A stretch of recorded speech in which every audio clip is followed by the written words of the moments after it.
Study बड़ी channel में आपका स्वागत है। तो एक और न्यू वीडियो के साथ तो चलिए देख लेते हैं एमए 10 का जो important question institutionalisation of English. तो यहाँ पे इसको आपको कैसे लिखना है, कैसे करना है, अटैम्प्ट कैसे करना है आपको इस क्वेश्चन को, तो वो देख लेते हैं। सबसे पहले तो आपको जो क्वेश्चन की देखो, मैंने आपको कुछ क्वेश्चंस बताए थे ऐसे कि भाई एक क्वेश्चन की कई फॉर्म्स बनती हैं। तो वहाँ पे आपको ये देखना है कि भाई आपसे क्वेश्चन किस तरीके से पूछा गया है। अगर आपको क्वेश्चन जैसे अब मैं ये क्वेश्चन जो मैंने लिखा हुआ है, आप इसको अगर आपको ऐसे आ जाए क्वेश्चन करके जैसे कि भी हिस्टोरिकल व्यू दे दीजिए इंग्लिश का, या फिर इंग्लिश का जो है ओरिजिन कैसे हुआ, तो ये चीज़ें अगर आपके पास ऐसे 2-3 पॉइंट आ जाए या आ जाए आपको करके जैसे institutionalisation of English as a medium, ठीक है। तो ये इस तरीके से अगर ये 3-4 फॉर्म आ जाए क्वेश्चन की, या आपको ऐसे भी पूछ सकता है पोस्ट इंडिपेंडेंस के बाद इंग्लिश की क्या जो है इंपॉर्टेंस रही है। तो पोस्ट इंडिपेंडेंस से करके मैंने आपको क्वेश्चन की सारी फॉर्म्स लिखवा रखी हैं इससे रिलेटेड। तो आप इसको ऐसे अटैम्प्ट करोगे तो यहाँ पे सबसे पहले आप उसका हिस्टोरिकल व्यू दे सकते हो कि भाई किसने लॉन्च करी, किसने क्या करा, ठीक है, ये कैसे इंडिया के अंदर आई, कैसे इंट्रोड्यूस हुआ इसका इंडिया के अंदर। तो ये सारी चीज़ें पहले आप एक इंट्रोडक्शन के तरीके से, हिस्टोरिकल व्यू के तरीके से दे सकते हैं। देन इसके फीचर्स बता देना, features of institutionalisation of English के कॉलोनियल रूट्स के लिए मतलब ब्रिटिश ने करी थी और उसकी वजह से किस लिए करी थी कि भाई अपनी खुद की नीड्स को जो है वो पूरा करने के लिए एक ऐसी क्लास बनाना चाहते थे, क्रिएशन ऑफ ए क्लास के भी मतलब उनको सर्व करें मल्टीलिंगुअल कॉन्टेक्स्ट में, ताकि कम्युनिकेशन उनके लिए बेटर हो, ठीक है, व्यापार करना उनके लिए बेटर हो जाए कम्युनिकेशन की हेल्प से। मॉडर्नाइजेशन करना चाहते थे, क्रिटिसिज्म जो है उन्होंने क्रिटिसिज्म को भी झेला है इस तरीके से लाने के लिए, क्योंकि वहाँ पे लोकल लैंग्वेज ज़्यादा यूज़ होती है हमारे इंडिया के अंदर।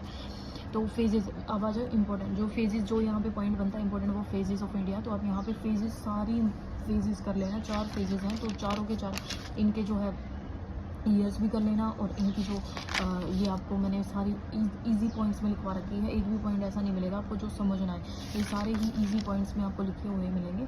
तो आप इनको पढ़ लेना, एक बार पढ़ने से ही आपको समझ आ जाएगा, आपको ज़्यादा मेहनत नहीं करनी पड़ेगी। तो यहाँ पे ये चारों फेजेस मैंने लिखी हुई हैं, डिफाइन करी हुई हैं, आप इन चारों फेजेस को पढ़ लेना। तो ये सबसे इंपॉर्टेंट पॉइंट है यहाँ पे कि आपको फेजेस सारी मेंशन करनी पड़ेगी। इसी में जो है आपका पोस्ट इंडिपेंडेंस के बाद का टाइम पीरियड आ जाता है, प्री इंडिपेंडेंस का टाइम आ जाता है, और मतलब बीच में जो भी फेजेस आई वो भी सारी आ जाती है। तो यहाँ पे जो आपको चारों फेजेस के अंदर आपका सारा जो डाटा है वो यहाँ पे आपको मिलेगा। उसके बाद फिर आ जाओ ऑब्जेक्टिव्स के अंदर। ऑब्जेक्टिव्स में आपका आ जाता है कि भैया कम्युनिकेशन में हेल्प करती है, नॉलेज इससे बड़ी है, प्रोफेशनल लेवल पे जॉब्स वगैरह लोगों को मिली हैं, नेशनल इंटीग्रेशन हुआ है, ठीक है, मॉडर्नाइजेशन हुआ है, लैंग्वेज डेवलपमेंट। तो यहाँ पे ऑब्जेक्टिव्स क्या थे इंग्लिश को इंट्रोड्यूस करने के लिए, ये सारे ऑब्जेक्टिव्स हैं, ठीक है। तो यहाँ पे ये ऑब्जेक्टिव है। उसके बाद कंक्लूजन आप दे सकते हैं लास्ट में। देन ये आपका क्वेश्चन जो है ऐसे बनेगा। अगर आपको क्वेश्चन इस तरीके से पूछा जाए जो मैंने आपको बताए हैं तो आप ये लिख के आओगे।